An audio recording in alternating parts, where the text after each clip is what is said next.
take our Shiraz beyond what I consider to be just rich red fruity booze and into something a bit more special.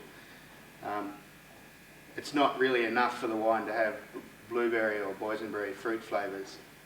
I'm looking for something spicy perhaps, or savoury, and even into the floral and perfumed, even sexy elements that you can see in some great Shiraz wines from around the world. This is all what we call Swiss clone. So this Shiraz came out in the 1860s from the Rhone with the Swiss settlers who came here for the gold rush. 2006 vintage I'm really pleased with because I think the wine has a certain amount of charmingness to it. So the 05 we did very well with, but the 06 from my point of view is a little bit more feminine and a little bit more perfumey and lifted.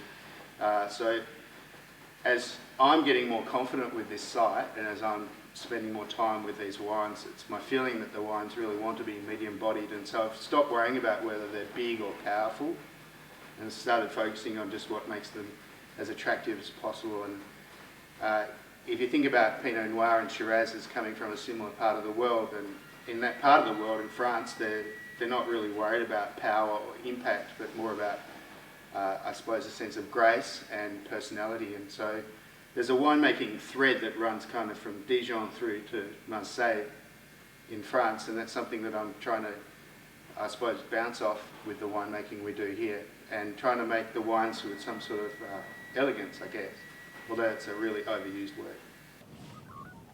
One of the problems with old vines is you have these infections, and they don't give you, one of the reasons they give you great fruit, but also why they don't grow very vigorously is because of for Shiraz here, the site has everything to do with it. So it's all about wine from a place.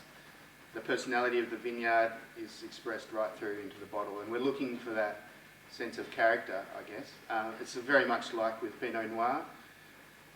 Shiraz can present so many different flavours and so many different styles, and it really depends on where it comes from. So in the case of Langhe Shiraz, we have these old vines, a 45-year-old vineyard, and it's growing in a very typical granitic sand soil that we have on this property, which is not like anywhere else in this region. Part of the vineyard here has quite, because of the wind you can feel it, but also the air drains quite well, so we're not so prone to frost on this side of this block. Right, okay.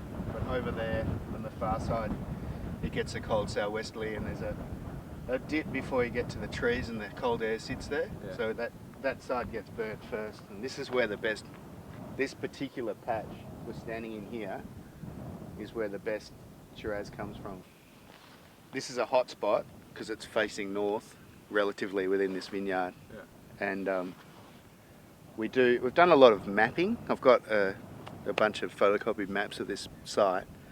Langhe Shiraz is the top one we make here, and it's the real pinnacle of what I'm trying to achieve and express in Shiraz. So we're coming from a single vineyard, old vineyard, and just the one little site, small site, and really trying to take that to the finest detail we can. So we're hand picking very carefully over a number of weeks down there.